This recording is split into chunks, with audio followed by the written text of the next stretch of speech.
what's it going to be? Blue pill or red pill? Like, put up or shut up, man. None of what we're talking about really has to do with women and shouldn't have to do with meeting mates at all. I think everything thus far should be just about men and the internal work and the self-growth. I think guys see this hill and it's like, it seems daunting, but it's not. It's one little step. It's noticing how you've internalized misogyny, because we all have, man.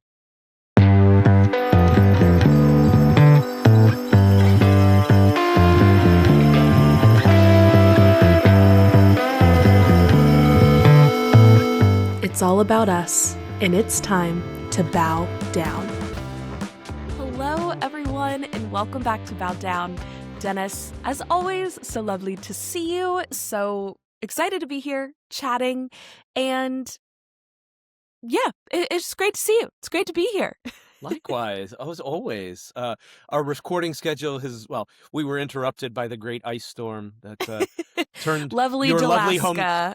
your lovely hometown into Alaska. But I see you survived, which is wonderful, wonderful news. Yes. And hopefully our listeners also, I assume they survived if they're listening, but hopefully they survived without too much trauma or challenges. So absolutely. But as always, lovely to see you, looking fantastic. Can't wait to get into what we're going to get into today. So you want to tee us up? Yeah, absolutely. So if people are not privy to Tik Tok, they may not be aware of this clip that has recently gone viral, but it was everywhere on my For You page about 2 weeks ago, and it's really just kind of been sitting in my head. Because I think it's really fascinating, and I think there's some really interesting stuff in here that gets at the crux of a lot of gender dynamics that are at the forefront of a lot of conversations that are happening right now. So today we're using the Diary of a CEO episode with Dr. K, that discusses primarily, I think the title is about porn addiction and how that rewires brains, specifically young men's brains. But this episode is chock full of so many things. And it starts absolutely discussing gender dynamics. And it's clear that Steven Bartlett, host and creator of Diary of a CEO, and Dr. K have a big passion for helping everyone find purpose and meaning. And of course, both of us have a vested interest in that as well. And I think just to lay the groundwork of like that shared intuition and that shared desire and call is absolutely there. And I think some of the gendered elements that they get into in the podcast is really where we start to see a lot of commentary that has come out of this. And specifically, there's one portion kind of in the first, like at the first third mark, I'd say, around this so-called extinction event that we may be seeing with young men and this viral clip that we have seen come out of it. I'll link it down below for anyone who wants to watch the original clip, but also, of course, the full podcast episode will be linked down below for anyone who is interested in doing that. Please always go do your own research, do your own analysis. Do not take our words for it. And while I disagree with a lot of things that are being said in this podcast, a lot of the languaging around it too, I think more than anything, my linguistics brain will be getting into some semantics here. So if you don't like pedantry, this may not be your episode. But I'll also say there's lots of gems in here too when it comes to Dr. K's spiritual approach to things and just creating space for having this conversation to begin with, I think is important. So yeah, Dennis, anything else to add before we get into the nitty gritty? Yeah, no, I agree. I think there's a lot of good stuff here, and in terms of, there's some hay mixed in with the grain for sure. But I also thought there was a lot of interesting thoughts in terms of the way forward. Whether you agree with whether you agree with everything, the premises behind everything, I think the fact is that the stats absolutely back up the idea that this is a crisis in terms of Right. or moving into a crisis. So, and we can talk more about that as well, just to frame it a little bit. Um, but yeah, in terms of why don't you share a little bit more about the clip and Yeah. that went so viral and I did not. So for the record, I did not see uh, any of these clips. I was watching the podcast, listening to the podcast, just completely fresh. I've done nothing more than that, so I haven't really done much in way of. It's just my reaction. So I'm curious. Yeah. Let's see where we go with this.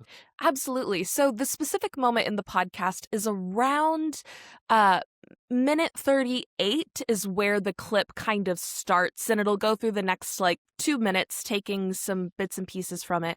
But for anyone that is kind of tracking this portion of the conversation, I would go back to minute 25. I actually think that's where this portion of the conversation kicks off and begins. Um but around where this clip came from, the main moment that I think most people were up in arms about were a question that Steven Bartlett, the host of Diary of a CEO, asked Dr. K that was, should society intervene to course correct this being male loneliness, make sure they meet partners?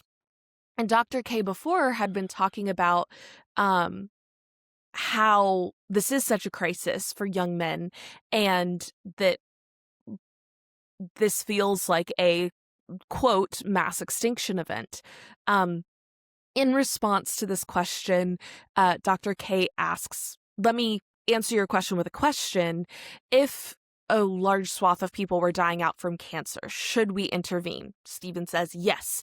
If a large group of people are dying out because of a virus, should we intervene? Yes. Genocide, yes, we should intervene.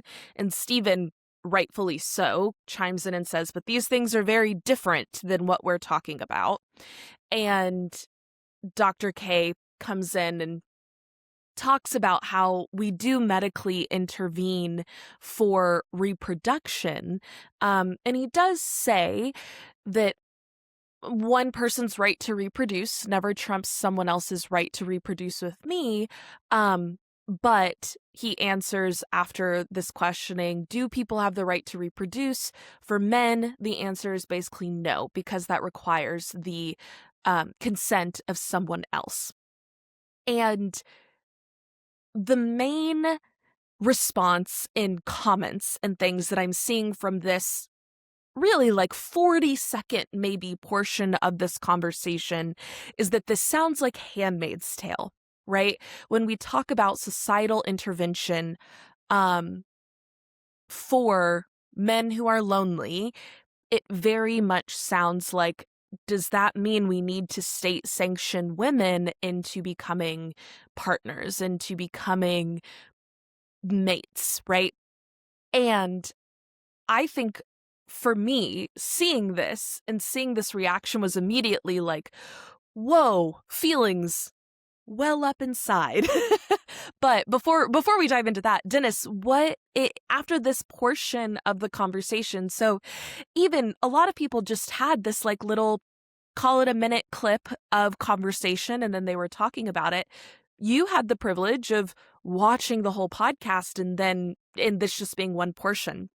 Knowing that this caused kind of an uproar online, what was your take hearing this portion of the podcast? And I think I'm specifically interested in your language around societal intervention to meet partners.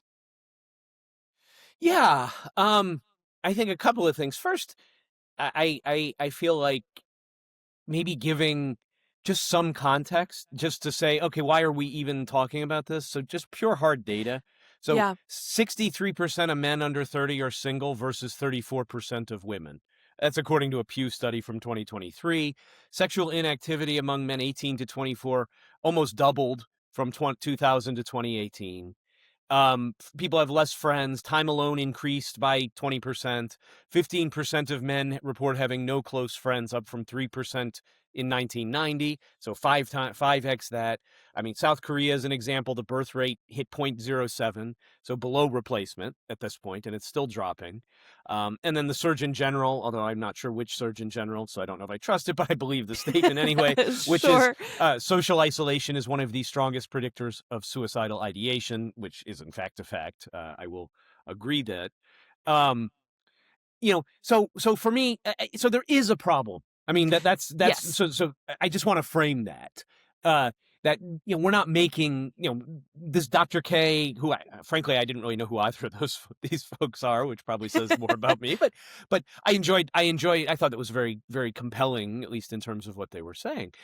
I thought his point around so first of all, let me say, as I was listening to it, I definitely, and again, maybe it's a gender bias, and I freely admit that. I did get the idea of, oh, well, men should be forced to allow to reproduce. I heard that statement. I didn't really think that's not where my brain went. My brain went more to this idea of, so you have this whole, well, let's assume what he's saying is true, that there is this whole cluster of men. I actually rather like the analogy he gave about the Galapagos. He talked about evolution and what Yeah. natural selection really was, and I actually thought that was quite informative. As a framing, and this idea that going back to the birds, you've got some birds that can crack a nut with their beak, and then you've got other birds who can't crack a nut with their beak, and all of a sudden now the only thing available to eat are these hard nuts. Well, the birds with hard beaks are obviously going to be able to crack the nut, whereas the birds with soft beaks aren't, and they're going to die. That was the framing he used, and then to make that analogy, well, nowadays we have men who do not have the skills, no longer have the ability to crack the nut from a relational perspective, it seems. It seems. Now, have they lost that ability? I mean, again, either you have a beak or you don't. That's where I Right. kind of part ways because, you know, we all, everybody, nobody has a beak one way or the other. We all, we can all learn how to interact with society and choose to do that. So that's where I'll pull away from. I mean, and again, to go back to the cancer analogies, yes, we should fight cancer. Um, and part of that is through education, but part of that is through research. Part of that, but cancer isn't necessarily some. I mean, just changing your lifestyle alone doesn't prevent cancer. Right. So the fact is, I can eat as healthy as I want. I could never touch a drop of alcohol. I could never, do X, Y, and smoke. I could never eat bacon. All of the shit that's supposed to give you cancer, right? I could Right. I could be the best, and I could still get colon cancer from stuff I can't control. No. So again, but here's the thing. Like, I absolutely promise you, there's not a man alive on the face of the earth that if you turn away from your red pill ways and stop seeing women as in this way, that you will not find somebody. That I absolutely literally fucking promise you that. So that's where I disappear from his that's where I kind of part ways from his analogy, because there is nobody out there that is unredeemable if they just learn to be learn what it takes to be social, learn what it takes to go out and so in other words, the difference in the analogy is the birds in that analogy who had a soft beak couldn't crack a nut, and they couldn't change their beak. No amount of exercise or willpower or thinking themselves differently or manifesting is going to change that bird's ability. Now, what the bird could do is try to fly to a place that had food that was in fact soft that they could eat, but aside from that, but that's not true with men. That's not true with this epidemic. This is you can learn to be social. Now, you may not like it, you may not want to, and that's a choice. Um, to me, I think another interesting. So that was my first, my first Yeah. thought. I'll stop there. What do you? I was about to say, I Yeah, would love to jump in real yeah. quick Jump in, because please. our thinking is like so on the same track that I'm like getting excited listening to you talk about this because I'm like, yes, that's what I thought too. And it's getting me jazzed. So firstly, agree. When I first heard the Galapagos and Darwin comparison, I was like, well, that's an interesting way to think about this. And then I was like, well, hang on.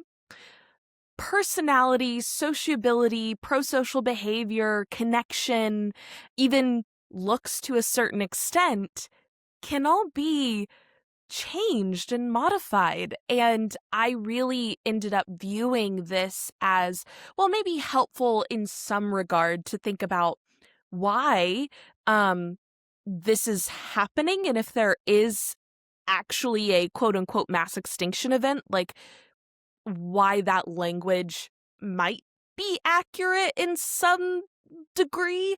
But I definitely ended up on the side of like, but birds can't change the genetics of their beak. And to me, it became a straw man of therapy, self-work, self-discovery, self-growth, that it is like, well, you just can't change. And Dr. K himself is a psychiatrist who, I've heard a few different things about his credentials. I'm not sure precisely what has been called into question, but I've heard from some people that he's not respected in the field. But of course, he has a lot of success. So I'll just throw that out there in case there are any psychiatrists listening that are like, he doesn't speak for us. But I'm not sure on that. I don't want to speak out of school. But and even a blind squirrel finds an acorn once in a while. So right. regardless of the man, I think we can take what he presented to us. So yes, good, absolutely. Good point. But he is a psychiatrist and sees clients. And so he's speaking from his experience there. And to me, that was just odd because I think fundamentally, I really had a problem with how this framed these men that may be struggling right now. It framed their challenge almost as insurmountable. And I think that was the biggest qualm that I had with this, is that it does paint this picture of like, well, yeah, you can go to therapy and you can do the self-work and you can go to the gym. And he says, but there still may be something. There's still the shape of their face or some like attraction mechanism or their the therapeutic term is leaving my brain, but their attachment style or anything like that you just can't control could still be there. And I'm like, well, you just said all of the things that one would do to improve that, and then said, but it may still be there. So to me, it almost strawmanned the work that Dr. K himself does, and this idea that, like, therapy works, self-growth works, like, doing the work, loving yourself is easy and trite as it is just to say that. Like you said, it's not pretty work. And you may not want to. You may not like it. But I think the word that Dr. K uses is this feels like a protracted long death or extinction event. I'm trying to find in my notes the exact quote that he uses because it was so striking to me. A slow, protracted process of dying is what he is calling this. And I was like, if a group of people or an individual feels like they are undergoing a slow, protracted process of dying, I would have to imagine any sort of self-work or therapy would feel worth it, at the very least, if not necessary in order to survive. And so I agree. And I totally agree with your claim as well that any man, no matter where they may be in their belief system right now, is not irredeemable. And I think that it actually, it left me feeling kind of sad because I was like, I don't think these men have insurmountable odds. I don't think these men are irredeemable. And I think they do have hope. But we have to start from that place of believing in the work and believing in them being able to do this work. Like, you have to believe in these men for this to work. And I do think that, unfortunately, some of what I was left with, it's like, but there's still this insurmountable thing, is like, it almost makes me think that you don't quite believe in all of these men. And I don't think that's fair. I don't think that's fair to these young men. I think that they actually all are capable of doing this work, and I think that it works. It works. So I totally agree with you on everything you're saying, and specifically the points of departure as well. And then I'll just briefly go back and say I agree with you as well about the initial point when Steven says, should society intervene? I think it's really easy in the clip to hear that sentence and immediately jump to government intervention suppressing women, right? Yeah, given where I we are, don't yeah. right. 20 years And ago, maybe not so much, but and let's be clear, I don't think that's an unfair reading to have. I not at think you all. can absolutely draw that analysis. I personally don't think that that was Steven's intended remark. And I think there's actually several other statements throughout the podcast that are much more problematic. But I do think that Dr. K's response, kind of comparing this to a genocide, felt very jarring to me personally. And I think there's lots of different things that I'm like, I believe in societal intervention for a lot of things. What that intervention is and looks like, we need to be very careful and intentional about. So, I'll just throw that out there as well in terms of like, I think in this portion of the conversation, none of what we're talking about really has to do with women and shouldn't have to do with meeting mates at all. That was actually the portion of Steven's comment that I didn't like, that said, and make sure they meet partners. I'm all for Mm. societal intervention. Making sure they meet partners, I don't think, I think that gets really problematic. And I don't think any of what we're talking about should have to do with women at all. I think everything thus far should be just about men and the internal work and the self-growth. Yeah, I agree. I mean, here's a thought. So we're watching, or maybe we sort of the if you agree with the premise that this is a slow extinction event, which I don't know if I do or don't, but if you do agree with that premise, right, then we're watching natural selection in real time. Right. And the fact is some men are responding to that by doing the work, and some aren't. And they're just like old men yelling at the clouds and trying to bring back the 50s when men were men, and Archie Bunker, and they just that's what they want because they can't fathom this. And so I guess one of Stephen King is one of my favorite authors, and one of his favorite books of mine is that I love is The Stand, and which is a ponderous tome with like over 1,000 pages, and in there though there's this one chapter, and anyone who's read the book and actually likes it will know exactly what chapter I'm talking about. But it's like this intermission, an intermezzo from like the action, and it's more of a narrative chapter of all these different little things. Um, but he brings up, it talks about all of the people who after the events of a global pandemic that killed almost everybody on earth, how some people died not of the pandemic, the actual disease, but like falling through a well and all these other little things. But he uses this one line, which is no great loss. And so I guess the question is, for these men who don't want to do the work and would rather go back to 1950, why don't we just say no great loss? So how does that land with you? Because there's a part of me Yeah. that feels that way, and then there's a part of me that's like, like what, like to go back to Carol, like when Diamante is like, oh, hey, they really miss you. You should fuck them, like, Yeah. like, and drive off. Like, why not? Tell me why. Convince me why not. As a woman, play that. Why shouldn't I Ooh. feel? Why why am I wrong? Yeah. Am I betraying my gender? I don't know, but Mm. Yeah. There is a part of me that really wants to go into, you're not wrong. Fuck them. And I do think to a certain extent, yeah, if you can't change, this is natural selection at work. But I'll go back to what I said a little bit ago. I don't believe anyone is above redemption or beneath redemption. Um, does that look easy? Does that look quick? Nope, absolutely not. But based on my worldview and philosophy and ethics about life, I believe everyone deserves a chance to grow and change and become better. And then I believe once we do this work to, for lack of a better term here, to just not overcomplicate my worldview.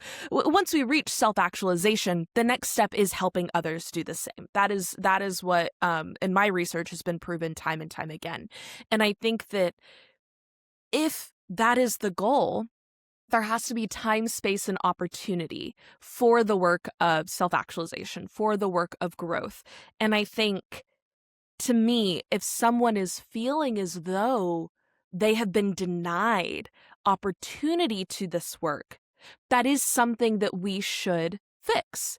If you feel like you do not have access to the mental health care that you need, you don't have access to the right foods to take care of your body, the right tools to take care of your spirit. Yes, I do think that that is a group issue, that every single human being deserves access to the opportunity to flourish and become the wholest, truest version of themselves. And if someone has real and true barriers to that, as we know exist, systemically, then we need to try and remove those barriers. I think the disconnect is,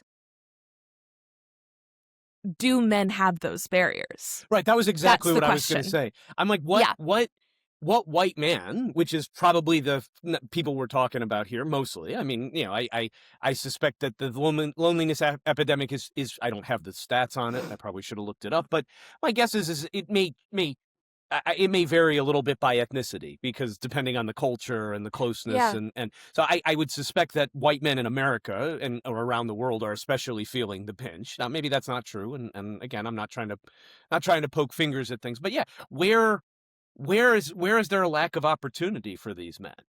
Like to Right. I mean, we're talking about a choice. Like I agree with everything you said. Like absolutely, and we you know where we are on social justice. Like food, but these are not the problem. These are men who are choosing not to even try. Like they're choosing not to do the work, and why then? What do I owe to them? Like what To do it's like me, what do we owe it to each other? it becomes it, and even Dr. K says this at some point in, I think when he's talking about porn addiction, actually, um, the reason for not watching porn has to be you, not someone else, not a woman that makes you want to be with her. You have to choose. And he says something else at another point as well, that's like, you can't change anything except for your reaction to things, right? And I fully agree with that. I fully agree that it's like, you cannot change your external circumstances. You can only change your reaction to it and the choices that you choose to make. I think that will then have ripple effects on your external circumstances, but it has to begin with you. And to me, if these men are choosing not to do the work, it's really not a question of what is our duty. It's a question of, even if we have a duty, is there anything we can do? You can lead a horse to water, but you can't make him drink.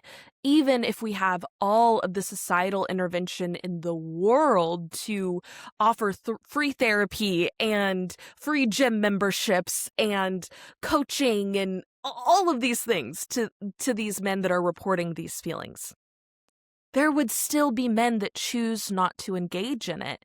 And we can't do anything about that. So I think that that is where it's like, I'm not giving up on you. You've given up on yourself.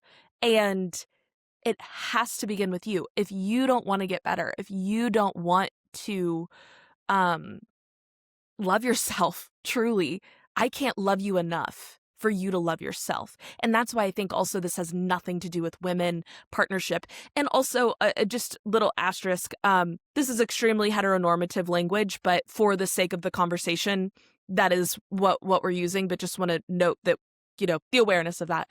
Actually, I do wonder if this would hold true for, say, gay men. Are they Yeah, struggling in the same way? I'm curious if listeners know. Or maybe that's an interesting idea. Like, that is. I wish I'd thought about it ahead of time. I might have done some research, but or at least thought about it some. But it's a great thought.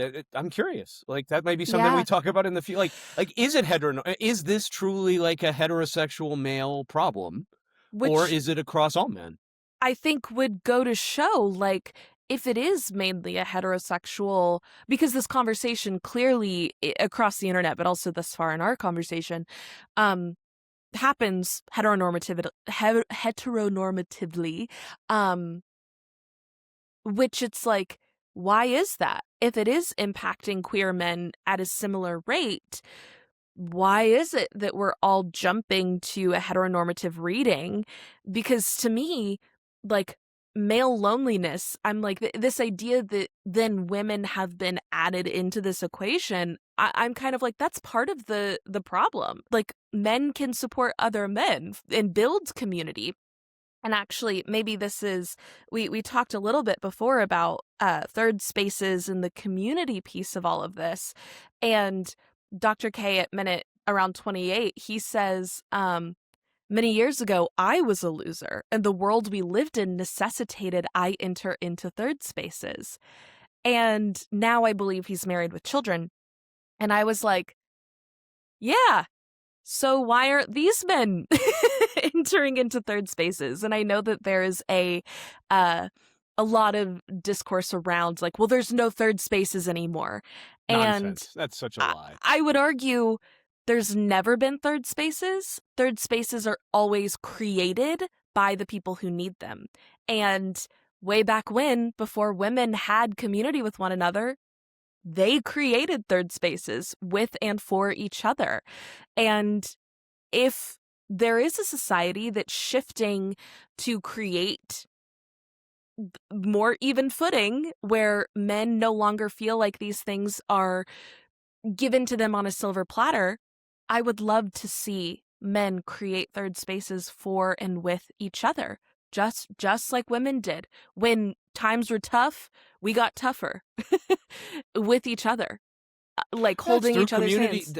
That's, and we've talked about that. That's what saves us, right? Community, smaller community is what's really going to save us in this dystopian future that Yeah. is, and a corporate, just this chaos that we're seeing. It's all about money. It's, the the the the Vedic sort of framework would say that we have entered the Iron Age with merchants ruling, and when the merchant type rules, uh, they do so for profit, and people go away, and that's really what we're seeing. So, I mean, I do have a question for you though, that I can't really answer, and that is have you encountered men who feel like they are being selected out, that they're going extinct?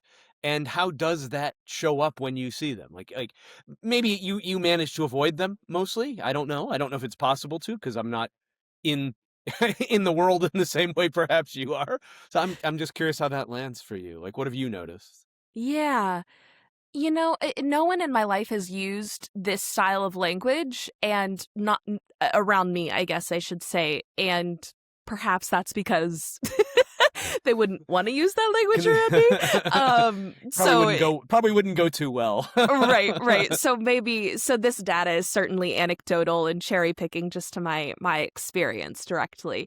But I think I have noticed at least a frustration, even is maybe too strong of a word, but a difficulty in dating for sure, of just all single people in my life. And I think it's been interesting to see the different response between my single women friends and my single men friends, because the men in my life, I think, have a much more vested interest in dating right now than the women do. And uh are actively like on the apps, taking people out, asking people on dates, going up to people, talking to people. And I'm like, that's awesome.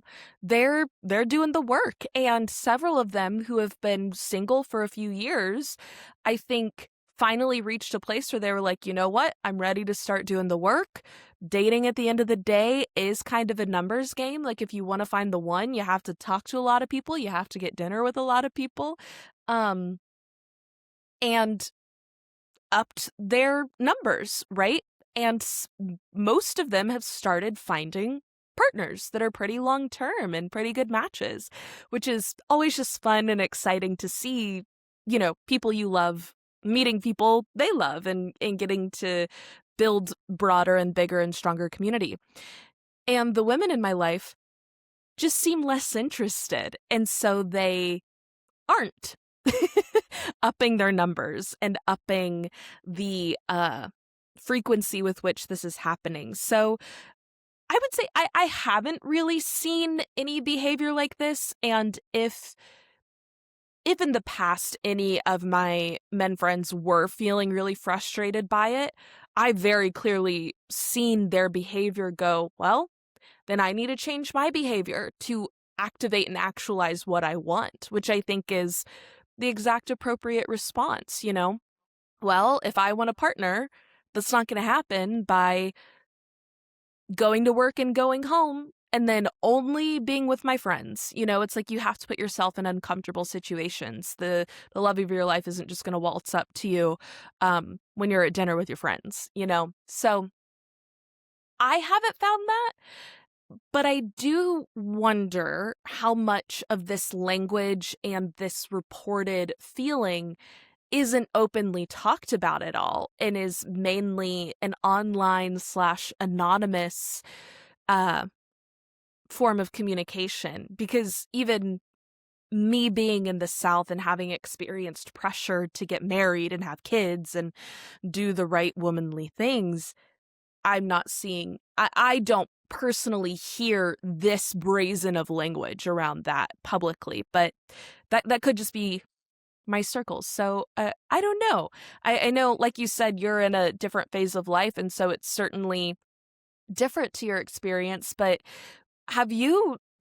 What is your lived experience with this? Do you feel like you see this happening like very publicly? Because to me, it also feels like a very private thing. Yeah, I mean, I think that obviously I'm in a different age group, right? So I'm really not. I don't know that I would capture the pulse of the 20-somethings, where I suspect that a lot of this is sort of pointing to, number Hmm. one. Um, but what I will say is I get it from a different level, and I'll give an example. I have a very good friend of mine, uh, and he has been out of work for 3 years now, going on 3 years. Actually, it'll be 3 years soon, and um, he also just ended a relationship with his long-term girlfriend, or it came to an end and is wrapping up. But this happened a few months ago, actually, Hmm. and he for 3 years he's been looking for a job, and we'll talk, and I'll just listen to him, because and he's got all these bad things to say about how unfair the system is, and how nobody's responding to his resumes, nobody's looking at this, no, they treat him poor, and all of these things are true, by the way. Like, Yeah. I mean, it's fair to say where his experience would show him that, um and and as a result, he's still unemployed. Like, no, he's doing his own thing, and good on him. And so, but my point, that's his frame of view. He sees the job market as unfair. He sees himself as not being qualified in some ways, and so he's bringing that in and in and in. But the reason I brought him up is so he also had recently broken up with his long-term girlfriend. Now the guy isn't really working. He's doing a few side jobs, and he's staying around and making it, but he has not yet found what he wanted. Sure. Um, and so, he recently started going back on dating apps and whatnot. And this guy is not, from a physical perspective, a catch. Like, definitely not. I mean, not a catch traditionally. I mean, he's not like a troll or something, but doesn't have typically what I would say are, features that the average woman is going to be like, oh yeah, that's what I want. So, um, but yet in his own mind, he sees himself very it's just an amazing dichotomy, because he sees himself as very attractive, and that he'll have no and this is despite the fact that he's had multiple marriages, and you know, but again, my whole point here is if he looked at getting a job the exact same way as he looked at his dating life, because immediately he found he was very easily able to connect with women on whatever the apps are, Hinge, all of these things, and is now dating a very lovely woman and had no problem finding that, but yet couldn't find a job for 3 years, and I guarantee you he was just as good of a worker as he is a boyfriend. Like he's a good guy. Like, he did good work. So there's no reason, but yet he had all this success on one side of his life, which happens, runs opposite. We are talking about that, but that he had success there. But why? Because of how he saw himself. And yet I'll go on Reddit and I'll see all of these, like, why don't I get any matches? And, these guys will post their profiles or whatever. And I'm like, these guys are way better looking than my friend. Like, they are more attractive as far as, conventionally at least, like all of these other things. But yet he had no lack of people to talk to on these apps. Why? Because of his mindset, because of how he saw himself. And I don't know how you shift somebody out of that mindset. Yeah. Other than to and for him, he doesn't, some things he won't do. Like, I've tried to tell him from a job perspective, hey, use more AI.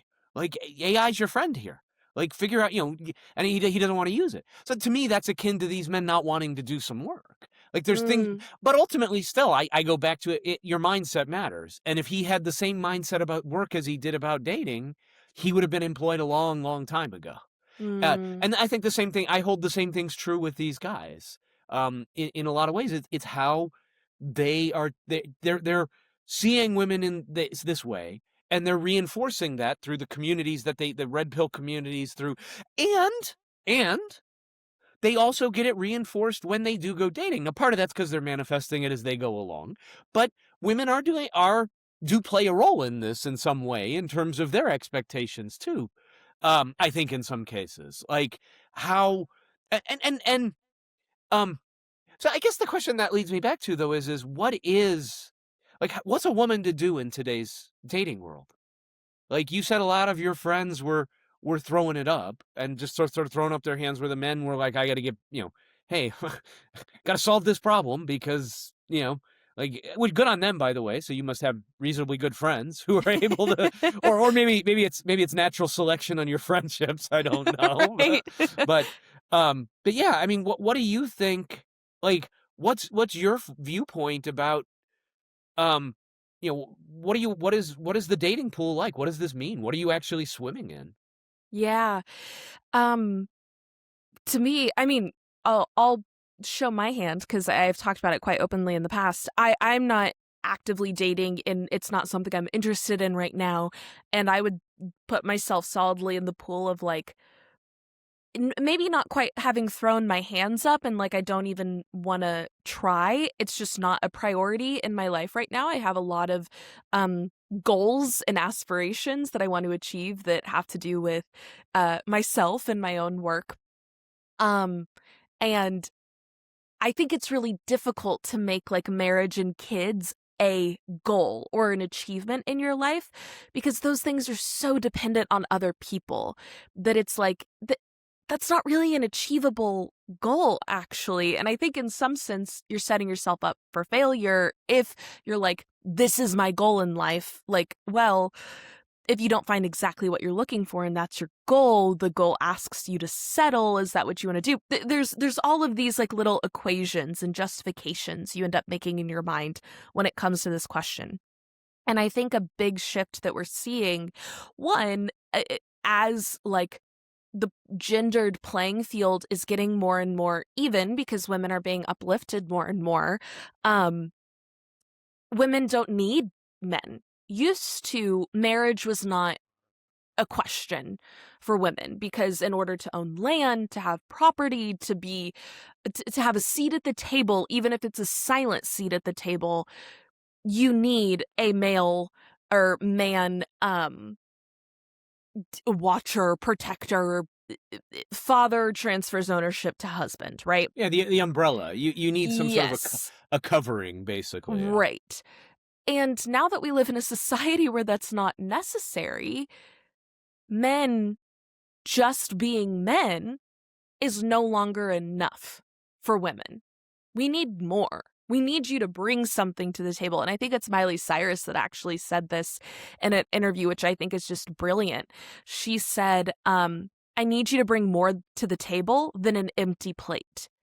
And I was just like, oh, yeah, that is so, like, potent to me. I was like, ooh, that. Like, what do we have to share with one another and build together? And I think oftentimes this can sound really selfish of women that it's like, oh, well, you don't want to share what you have on your table. And it's like, not at all. I love sharing. I love uplifting other people.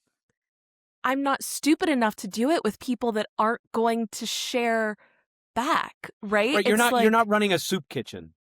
Your yeah, dating life does not need to be a soup kitchen. It can be a 3-star restaurant. It can be a buffet. It can be a lot of things, but it doesn't need to be a soup kitchen is what I'm hearing. yeah, exactly. And I think that as society has shifted and changed, rightfully so, and women no longer just need any man, um, the standards have absolutely raised, as they should, because men do need to bring more to the table for a woman to choose to bind herself to you.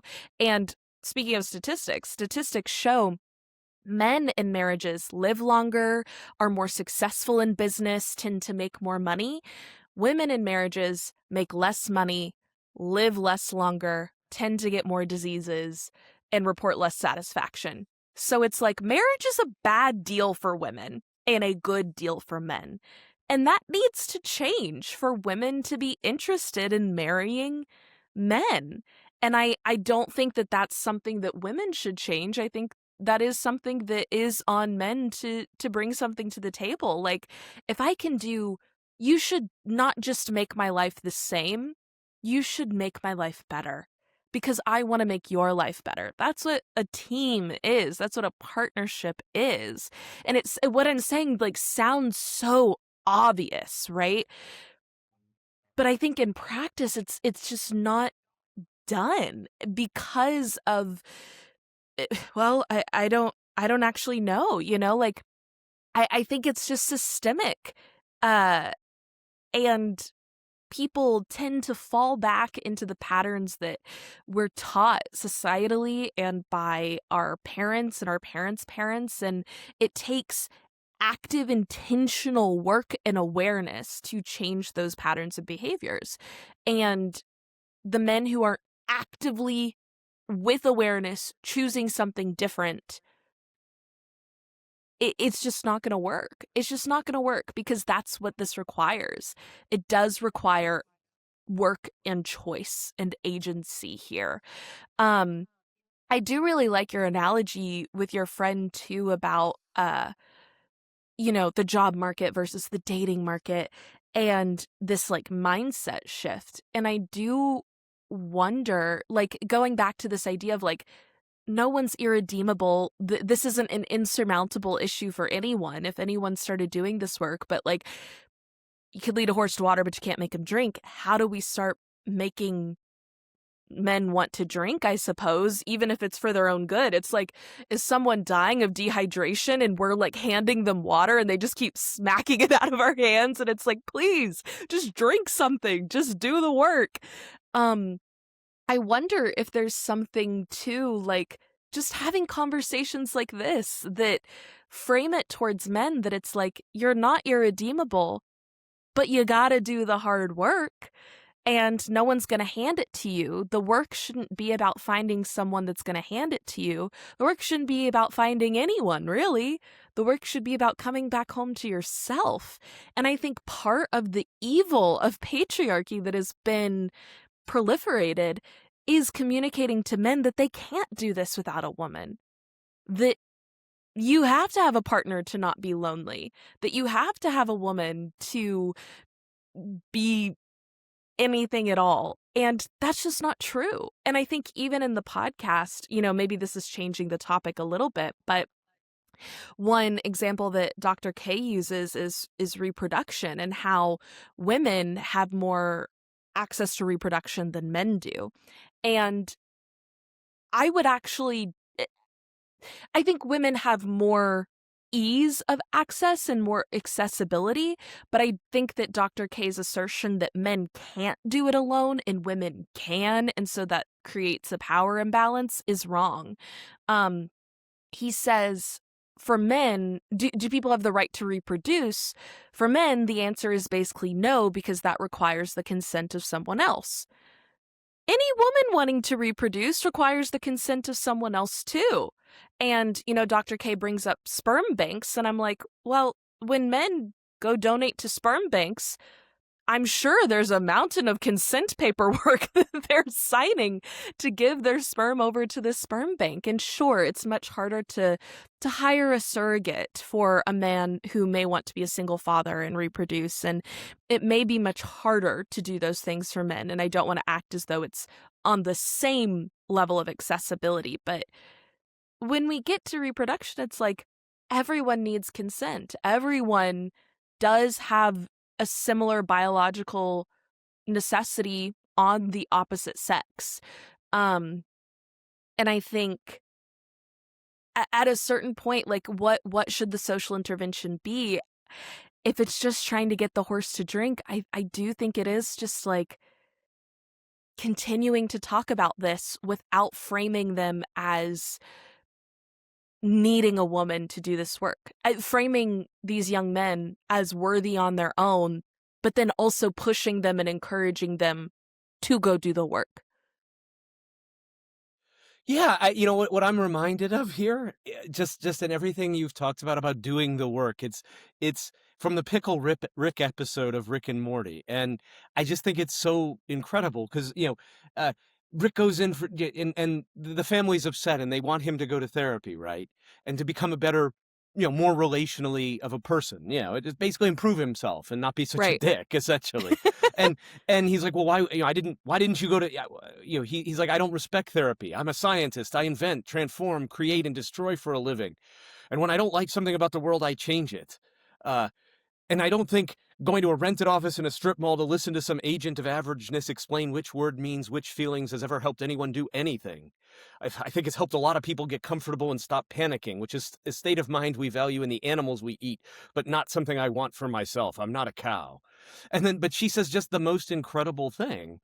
And that is the thing, she's basically shuts him down. But here's the quote. And it's the thing about repairing, maintaining, and cleaning is it's not an adventure.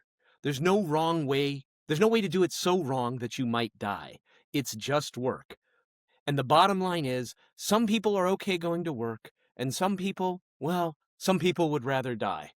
And I feel like that is so spot on for this. Wow. Yeah, that is so poignant. And you know what it actually brings up for me is there's a song from a TikTok music creator called The Hand, and I believe the creator's name is Annabelle Dinda. And in it, she says, the lyric is like, every time a guy writes a song, he's a sailor, a cowboy. But every time, but then it goes on, and then it's like, but when a woman writes a song, it's like, I think, wow, I'm talking so loudly. I'm just in the way, right?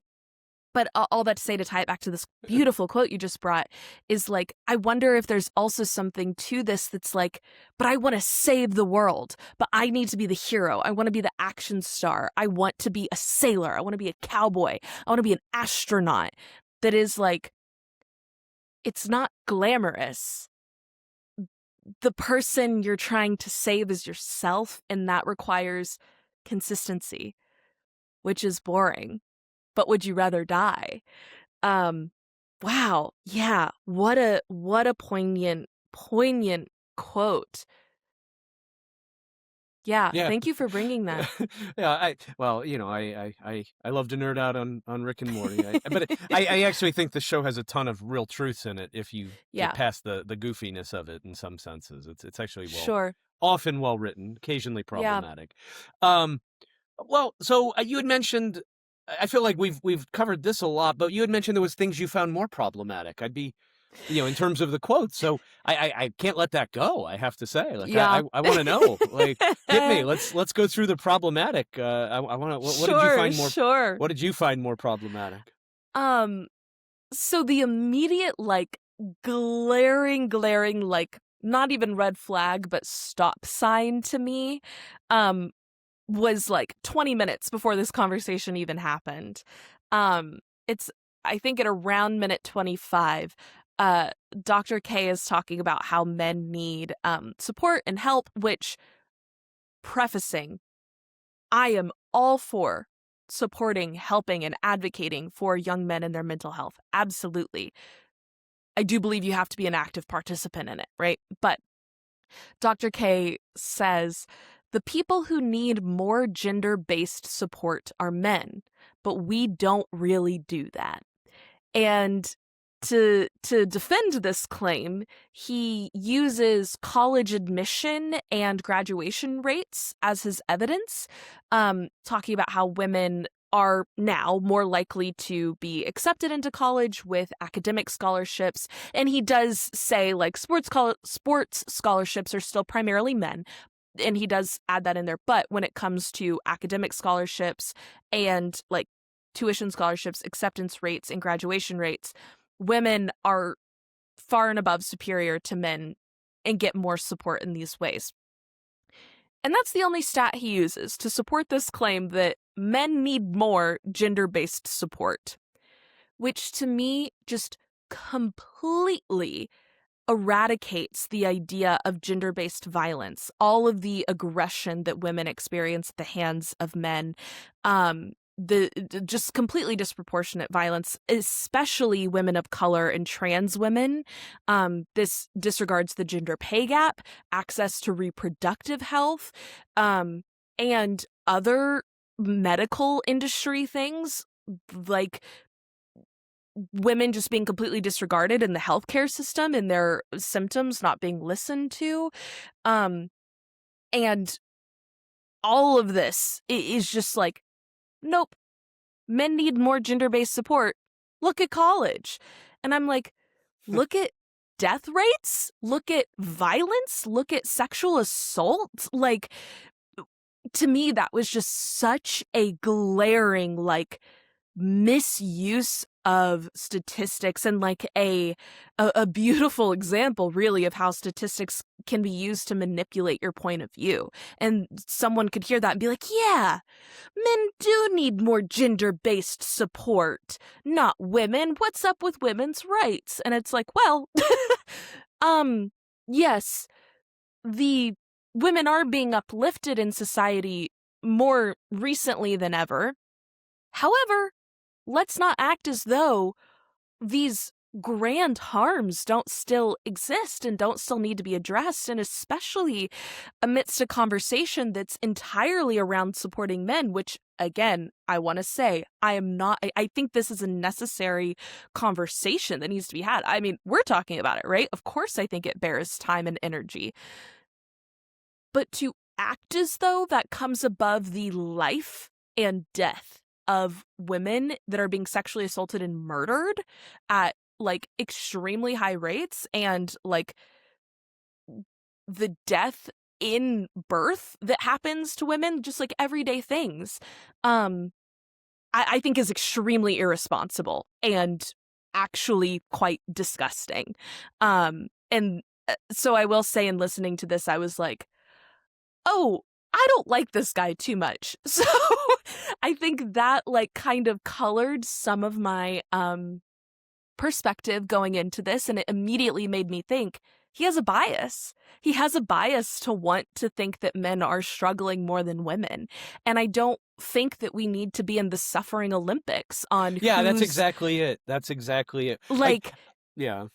Yeah, and I guess my last couple minutes, like, it sounds like I'm like, well, women have it worse, and I'm not necessarily trying to argue that, but I think in terms of like, yes, all of these things are worthy of being talked about, to actively say that the other thing isn't happening, or not isn't happening, but acting like men We've solved do it. This is actively have it. Right. This is a solved problem with women. The women thing's done. Now we need to focus on. Absolutely. That's so. That is ludicrous and demeaning and belittling. I mean, do we need more men's gender-based support or whatever? Yes, but it's not.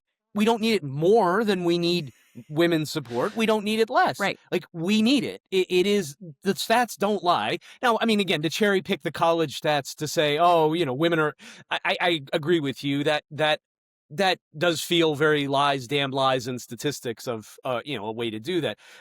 I mean, the fact is men do need more gender-based support, and women also need more gender-based support. And it shouldn't be a zero-sum game, and it doesn't need to be a zero-sum game. The real problem is men aren't really seeking this out as much as they should be. I mean, and having worked at interned at a college campus, the ratio, free, cost you nothing to get mental health support. Absolutely nothing. You had to walk in and get an appointment. Cost you nothing. There was no obligation other than to show up. The ratio of men to women wanting services was, 3-1, 4-1, at least. And so where are the men? I mean, maybe that's the Right. question. Where are the men? And is this guy somehow suggesting that women need to shepherd men? Is Dr. K suggesting women need to like push men into the? How do you do that? Like that And is, I think that's the main like qualm that a lot of people left this podcast with, right? That it's like, so I don't disagree with certain things that you're saying, right? And that's kind of my thesis on Dr. K throughout this episode is like, I don't disagree necessarily with these certain sentences. And he's very good at adding in like the sentence that makes it sound like, but I don't think that women should be forced to reproduce, right? And he makes that very clear. But then we've spent like an hour discussing this in language that is also like drenched in rhetoric that is like, and men can't do anything about this. And that's where I'm kind of like, it does feel a little icky. And I can't quite put my finger on like precisely what it is, but I think it is like Dr. K himself says, this is at minute 31, in the alpha male language, they talk about procreation and legacy and all of these things, and they're putting women down. And I heard that and it hit me and I was like, isn't that what the language you're using? Have we not been talking about procreation and legacy as examples for why men need support and help? And to me, it's like you can't use the same language that you're claiming alpha male red pill manosphere spaces are using for opposite ends, because that language is inherently violent to women. And I think that supporting men should be is a different issue than supporting women, right? But when supporting men is inherently tied to women, that's when it becomes a problem. And I'm like, women just shouldn't have been a part of this conversation at all. And I get that when we're talking about reproduction, it's hard not to, because again, you rely on the opposite sex for that. But I think like the comparison to women is really dangerous, as opposed to just letting the data on men stand on its own. The other really problematic thing that I had a huge issue with that I'll just throw out there, this is at minute 32 as well. Dr. K says, is there a mechanism in a human being that if your genes know they're dying out, what would that trigger in your mind? And I think what that would trigger is what we're seeing. Existential panic, angst, even aggression, entitlement, because if these men do not behave in this way, they will die out. And to me, this is just completely flawed logic. I think if you believe that your genes are dying out and there is some kind of mechanism that's triggered, it's our responsibility to not let our genetics control our destiny and control our behavior, but actually turn on your conscious aware mind and choose not to act with angst and entitlement and aggression, and do the work. But then further, I think it's just flat out wrong, because like you said earlier, if this is natural selection happening in real time, we know angst, aggression, panic, and entitlement are not attractive features in a mate. So if these genes feel like they're dying out, they should not be behaving in that way. Theoretically, the opposite behavior should be triggered. And that's not what we're seeing. And I think to excuse specifically aggression and angst is really dangerous too. Because this aggression largely is targeted at women. And I found that statement to be very problematic as well, because it felt as though it was offering an excuse for the violence that we see. And I just don't think that should ever be excused. But I would love to know, maybe I'm misreading that quote as well. And if you have a different read on the original one too, I would love to hear what you think on these. And maybe, I mean, again, I am a woman. And again, I showed my cards. At minute 20, I was already turned off a little bit. So maybe I wasn't being the most charitable listener. And I want to own that. I want to own that. So, yeah, what do you think? Yeah, I mean, I can say, just as a general gestalt, I did not have as I did think some of the things he said were telling in terms of a little bit of his viewpoint. I did not see him as overly red pilly personally. Like where I definitely I I felt he was trying to advocate, and I'm not sure who he was trying to advocate to exactly, to be honest with Mm, you, in the sense of like, it's not, I don't know that there is an action item here that he really tried to suggest, like, oh, and I didn't get the impression he was, and again, maybe it is a gender thing. I don't know his intent.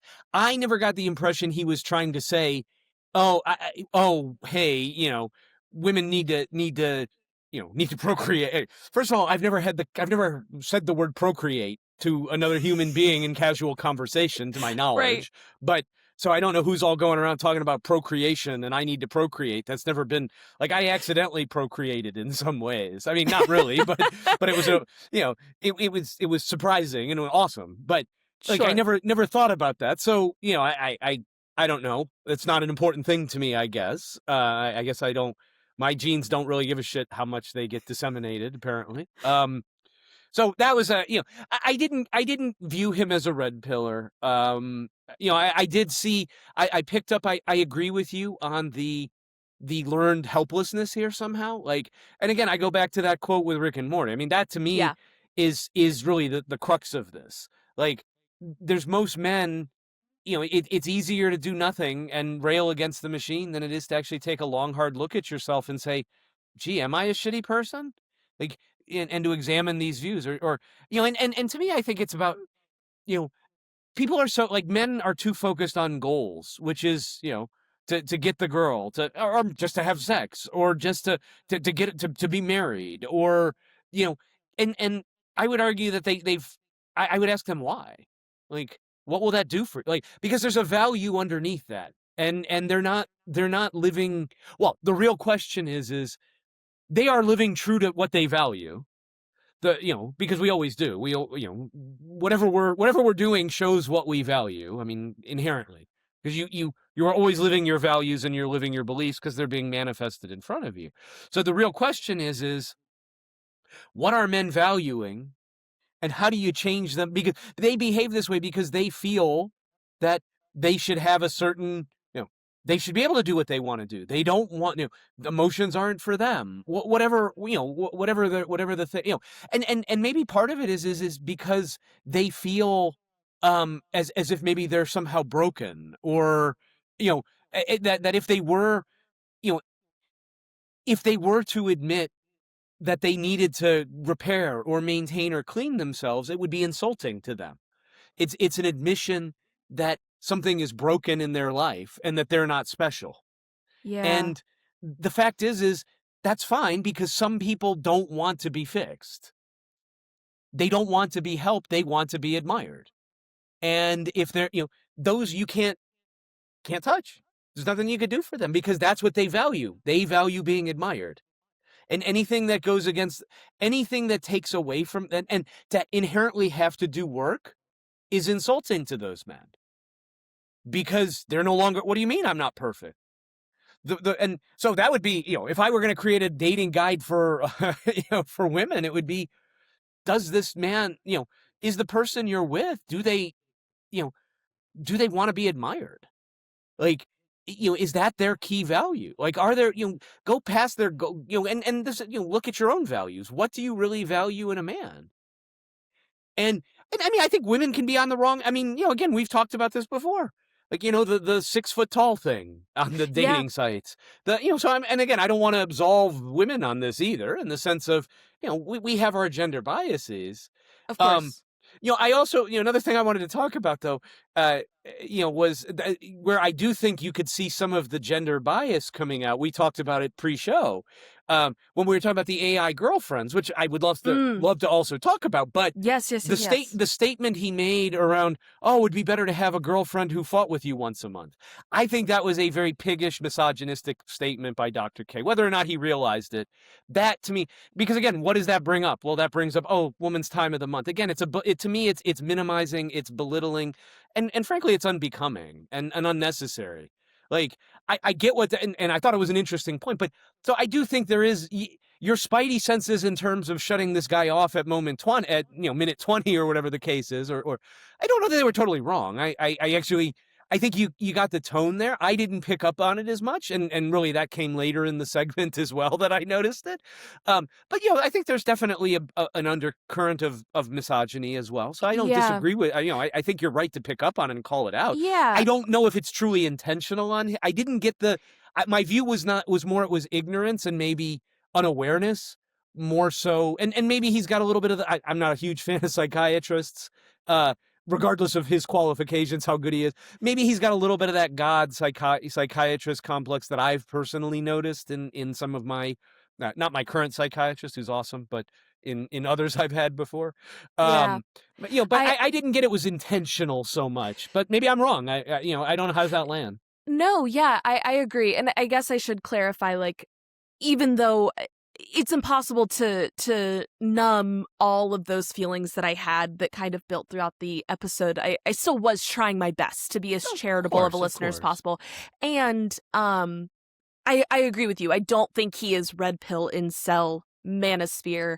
I think those two quotes specifically that I brought up felt like something you could hear in those Oh, spaces, totally, totally, but totally, I totally. agree with you. I do think it's more coming from a place of ignorance and lack of awareness, and that's why, like, honestly, when I saw this clip going viral, it's like, well, clearly he's advocating for something that we both agree is necessary in terms of supporting young men in mental health, but there's some issue here that I think needs to be addressed, and I would like to see he's had a lot of defensiveness in the backlash as opposed to pausing and reflecting and thinking about why perhaps this has caused such a negative reaction, which I think would be really interesting to see, where it's like, yeah, I guess when I said that, I wasn't thinking about the biases that shows, and I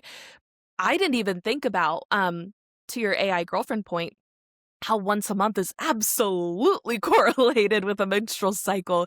That did not even I did not clock it. Wow, I And don't know if I should be. I don't want to I don't want to sprain my shoulder patting myself on the back too hard. no, but But I was like, I saw that right away. That was funny.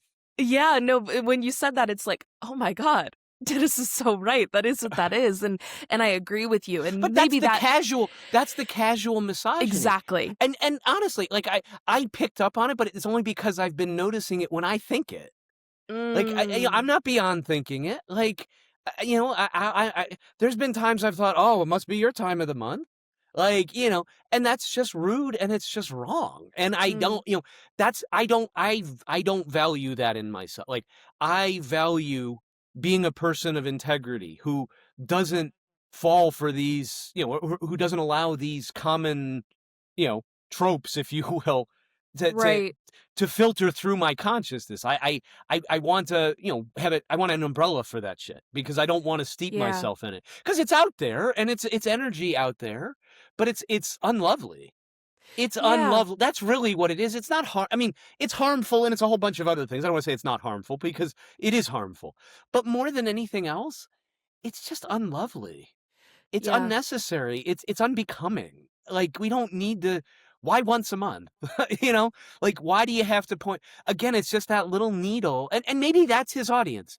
Maybe he's maybe I didn't know I didn't know there was a backlash, and I didn't know there was he had a response to the backlash.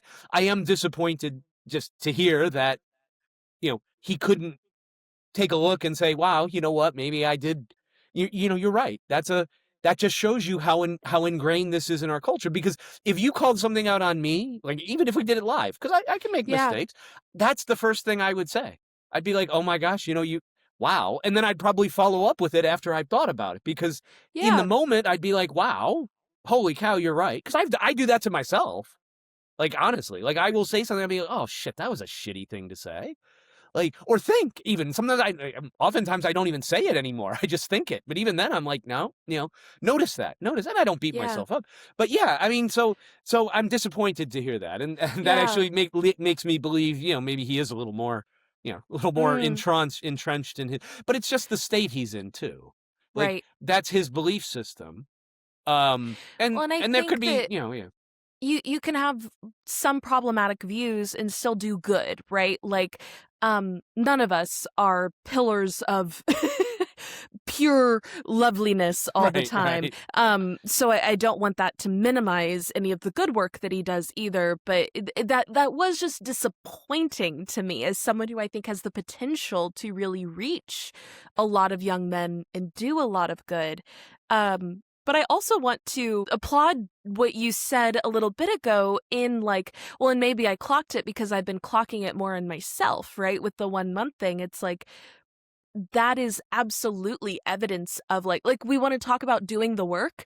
That's why the work matters, is because when you are in a situation where something arises, when you are actively thinking about these things, and Dennis, you being an ally and like, which is such an overused word now, but actively wanting to do the work of being supportive and uh a good husband, a good father, and a good friend, a good human, is allowing you, like, even in your own internal monologue, doing this work and being like, oh, that's not a thought I want to choose. The thought was natural, but I want to clock it, analyze it, dissect it, and choose something different. Actively allowed you to see something in real time in this podcast. And it's like, that's why the work matters. Because Yeah, when it no. happens in real time, you're there. You're ready to advocate and help everyone make a better choice. And I think that that's exactly what we're advocating for.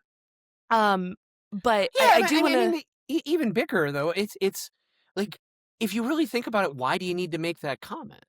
Like, Yeah. why once a month? Like, what did that add to the discussion? Like, the little hidden barb. And furthermore, the way I think about it is, every woman has a hormonal cycle, has a menstrual cycle that's of childbearing age. And by the way, men have hormonal cycles too. I know I do. I mean, and it doesn't excuse my behavior. It doesn't excuse bad. People are they're gonna have off days.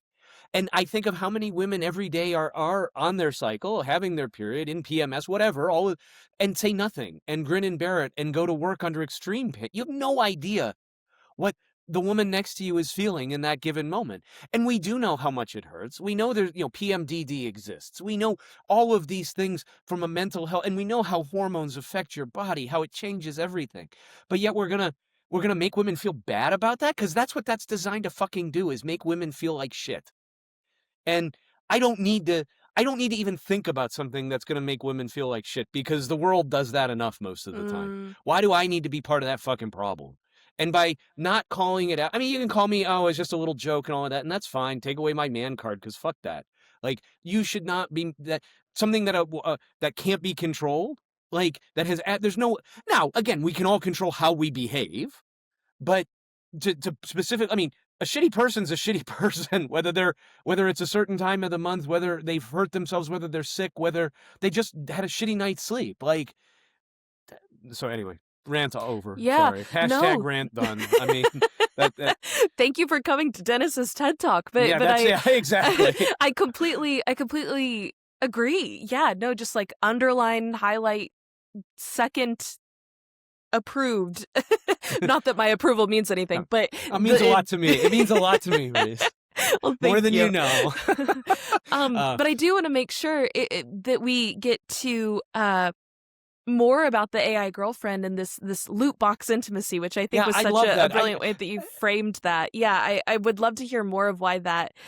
Of course, so this 1 month comment stuck out to you, but like, what else about this portion of the conversation felt important? Yeah, Yeah, honestly, like, I think I love that we're ending on it, because I think it's a little bit light and fun.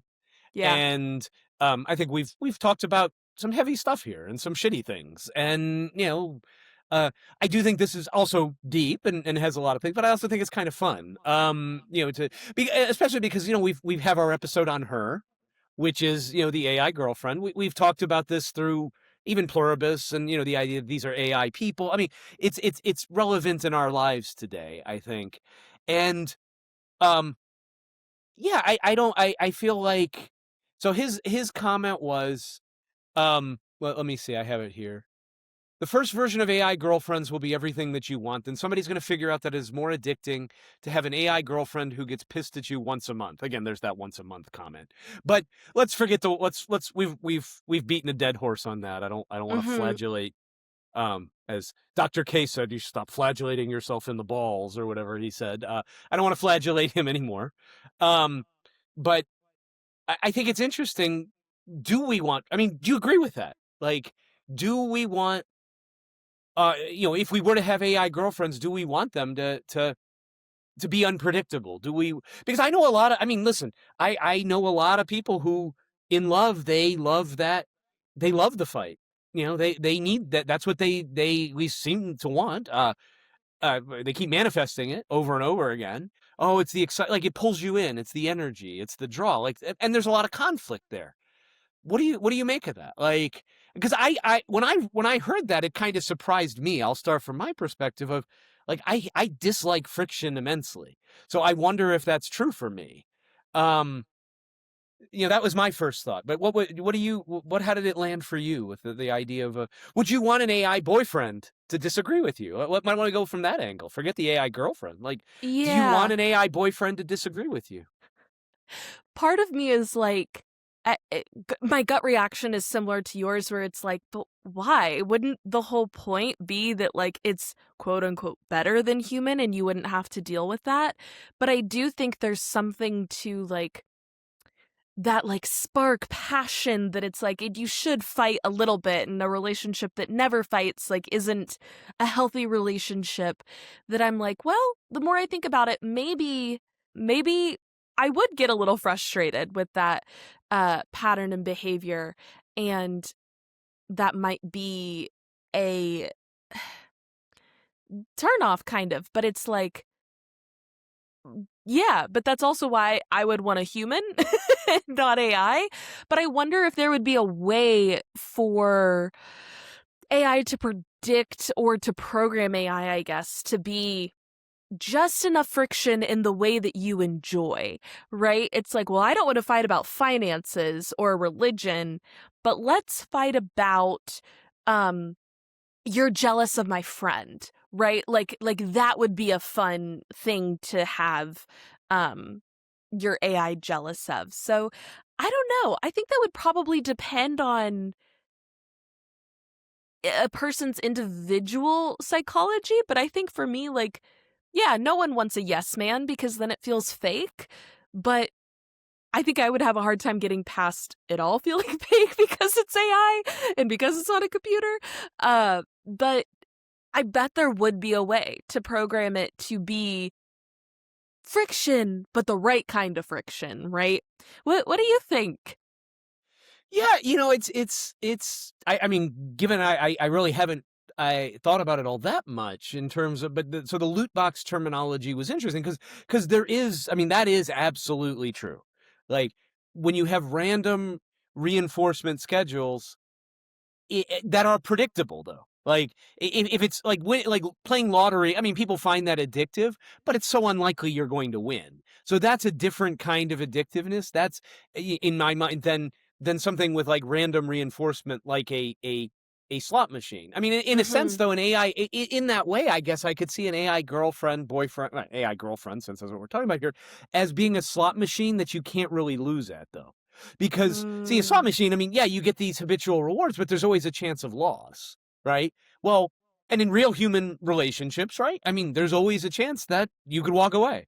Like, I can't control this other person. Like, and in fact, men are scared shitless of that, which is why we put in, I mean, why it was so difficult for women to get a divorce, why, red states still want to change, the laws to make no fault divorce go away so that women are stuck with men more And yes, will there be circumstances where it's the opposite? Absolutely. There'll be, these laws help both men and women, but they disproportionately help women. Uh, all of these things. Like, but does that loot box really matter when you know it? I kind of disagree with him to some degree in that, Mm, like, this is your AI girlfriend isn't going anywhere. So isn't this just friction for the sake of frictions? I actually vehemently disagree with him. I don't yeah. know and furthermore, there's a difference between sycophancy, which no one wants, and healthy challenging. Like, Yeah. so I'll give you an example because, as you know, I do use a lot of AI, and I've recently moved to using Claude more.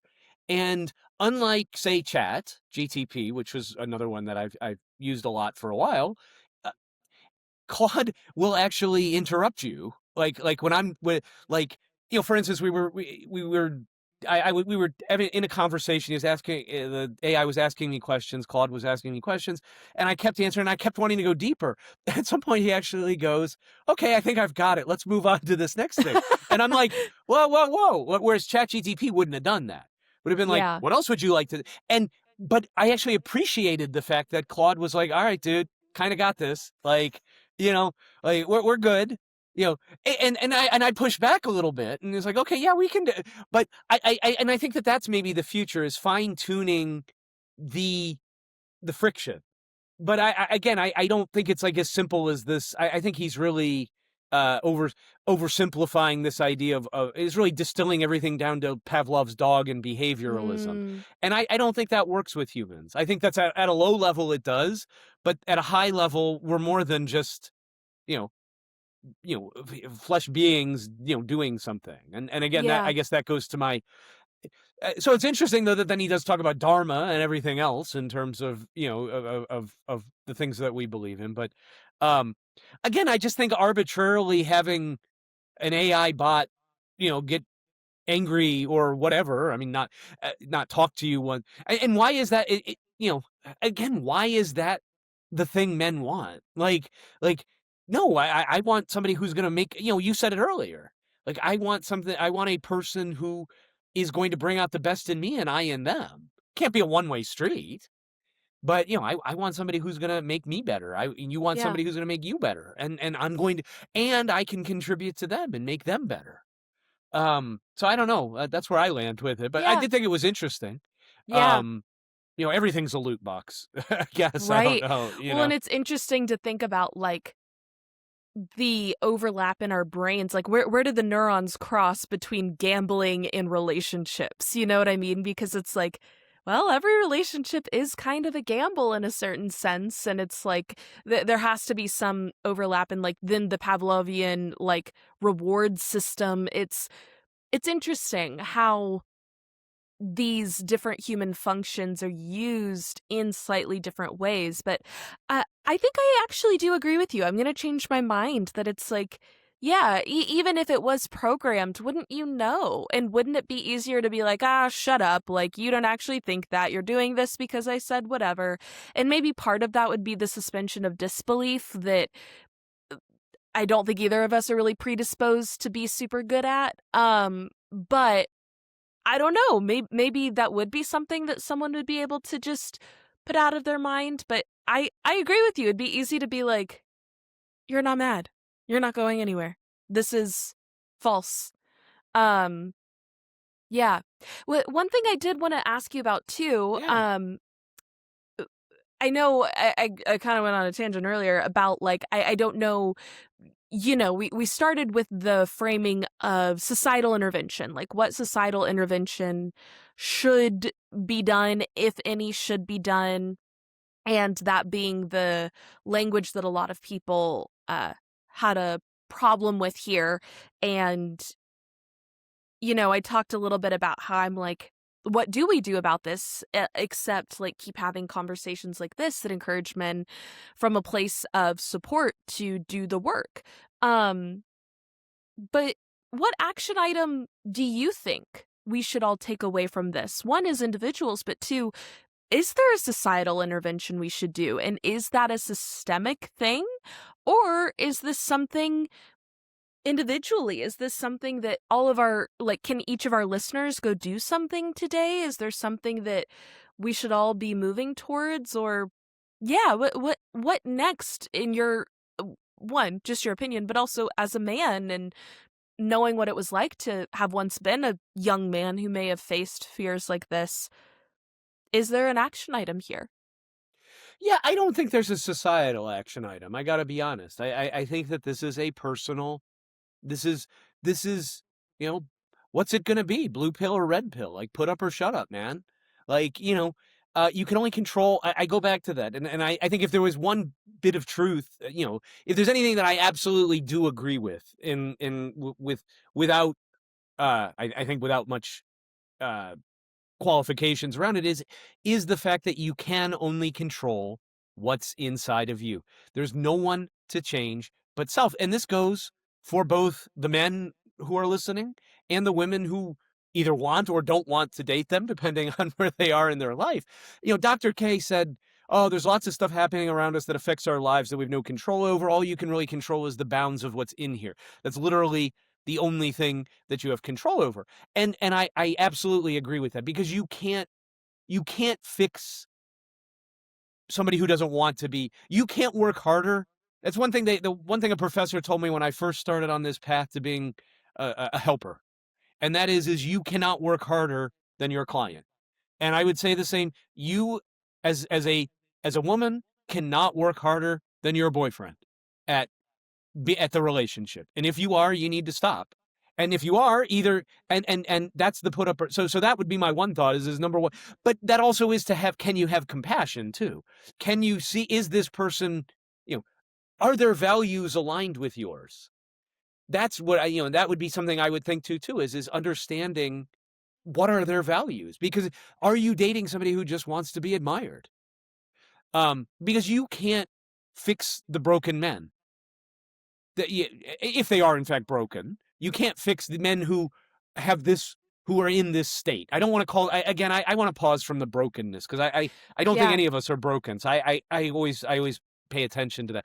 But men are choosing. There are men who choose this state of viewing that they have a girlfriend-sized hole in their life. And I would argue it's a lot more than the hole is not girlfriend-sized. It's a community-sized hole, right? So number agree. one, you're trying to you're trying to spend Disney dollars at a Caesar's palace, essentially, when you try to say, oh, this is a girlfriend-sized hole. So let's be clear on that. So, but it's you can only control, you know, you. And the moment you do that, you learn how to master that. As he says, the rest of the world becomes more manageable. And so, to me, and I think the second thing again goes back to finding your why, the Dharma piece of things. Like, what is your purpose? And the fact is most people don't know what they want, and this goes true for both women and men. So what you think you want is gleaned from you from the energy around you, the pendulums, as transurfing would say, right? So there's this pendulum of misogyny, that the manosphere and all of that, and it's just a pendulum. It swings, and you can get mad at it, you can rail against it, but you're feeding the pendulum. It doesn't care.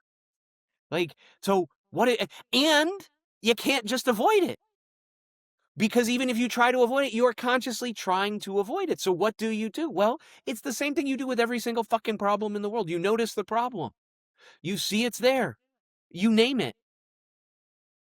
And then you say, how do I want to be a part of this problem? What is my relationship to this problem? What is one thing I can do? Always be doing that one thing. Like I think guys see this hill and it's like, it seems daunting, but it's not. It's one little step. It's one little thing. It's noticing how you've internalized misogyny, because we all have, man. There's none Mhm. of us who haven't. I don't, even if you grew up with two moms, most likely, there's still, just because you are bathing in it, swimming in it, the energy of it is saturating us, particularly in America, particularly now, more than maybe ever before. It is saturating us, and this pendulum pull is so strong. So how do you avoid it? You know who you are. You figure out who you are, and that's where the Dharma piece comes in. Because if you don't, if you don't, if you don't stand for something, this overused quote, you will fall for anything. And that's the fact is most of the men I argue that we're talking about don't stand for anything. They don't know Mm. what they stand for. And in order to find your real why, you have to evacuate everything that came from outside you. Sit in the silence and watch what keeps reoccurring. And that takes work. And again, some people would rather die than do the work. And that's okay too. But and the only thing I would say to women, or to my daughter, let's say, which is something I do say to her, is you cannot control whether or not your boyfriend, your man, does the work. You can only control whether you are willing to stick around and wait and see and find out. That is your choice every single day, whether you stay in this relationship or if you don't. And then the other thing is, in terms of finding what you want, it applies both to men and women equally. Most of the things you think what you want, you've inherited from an algorithm, whether it's society's algorithm, whether it's Instagram's algorithm, whether it's TikTok's algorithm. And by the way, if you think you haven't, you're fooling yourself as well. So don't get all high and mighty, because the algorithm still tells you what to do. It tells me what to do. Now I fight again. I'm aware of it. That's the difference. So I can most of the time consciously choose. But so yeah, so first of all, say that, and then recognize that you have this checklist. But Dharma, finding your purpose, it's about burning that checklist and seeing what still remains. So Mm. that's what I'd encourage you to do. Burn the checklist. I mean, first of all, before you can even burn the checklist, because that sounds real nice, see the checklist, make the checklist, become aware, bring the checklist out of your unconscious and ask your superconscious what you need. But that takes time. But that's step one. So that's one thing to do. Notice what you believe and just write it down. Journal it. Notice it. Point it out. Tell ChatGPT about it. I don't care. Take it to a shit store and sell it. Whatever. But, do that. That's first principle to me. What about you? Yeah, no, I love that. And again, second all of it. I think I think you absolutely tackled individual work beautifully, and there's nothing I could add there. So I'm not going to try and tread the ground you so beautifully trod, or trod the ground you tread. You know what I'm saying. I think the only other thing I'll add is, if there is something to do on a societal/community level, it would be to call in your bros. And if we want this to change, and if this kind of work is important to you and it starts working for you, see if there's a friend that can be an accountability buddy, or the next time someone asks you, what have you been up to? Instead of saying, oh, work, maybe share about this. And through that vulnerability, that creates space for other people to be vulnerable too. And I think that is the first step of building community, is being community. And again, it's hard. Not everyone is going to like it, but my therapist has tried to staple this to my forehead. Literally. No, I'm kidding. She would never. But if you acting in alignment with your values pushes people away, good. They were not meant to be there. And it is scary. It is scary to think that you will be alone for holding your values. But the beautiful, beautiful reality is, when that space is cleared of what is holding you down, the right people will pour in. It opens up a space for the right people who do share those values, who do want to do this work alongside you, to be there with you too. And it takes a lot of hope, and it takes a lot of trust, but you are never alone, because you have yourself. And I believe that you can rely on yourself to do this work and have your own back in it before anyone else's, before you think you do not need anyone, you do not need anything. There's the very classic boss girl, you don't need no man, right? Which is true. We don't need no man anymore. You also don't need no woman. Like, guys, you really don't. You can cook the best home-cooked meal and do your own laundry and clean your own dishes and be successful in business, completely taking care of yourself and being fulfilled and happy and satisfied and content and not lonely, full of community without a partner. That is possible. It happens every day. And not having a partner there is not the end of the world. It is really not. You will be okay because you are worth more than anyone else choosing you. Choose yourself. Choose yourself first. And I think that's where we have to begin as a community, is making that the standard. I love that. That's so well said. Yeah. Choose yourself, you know? Yeah. It's very true. And the more you choose yourself, the more people will choose you as well. And there is something beautiful about being in harmony. I do believe there is something with the yin and yang and the energy to, to do put one will put 1,000 to flight, the Bible says, and two will put 10,000 to flight. So it is a beautiful and lovely thing to find relationship. And so Yes. it is a good thing, but you don't need it. And you can want it, and there's nothing wrong with wanting it, but you're complete in and of yourself. And men and women, that is true. And how beautiful it is to dwell together in harmony and in unity together too. So let's just, like Jerry Springer said, can we just try to be good to each other? As he ended every episode, and I watched him for years, but he was right on that. Let's just be good to each other. Well said. Any last words?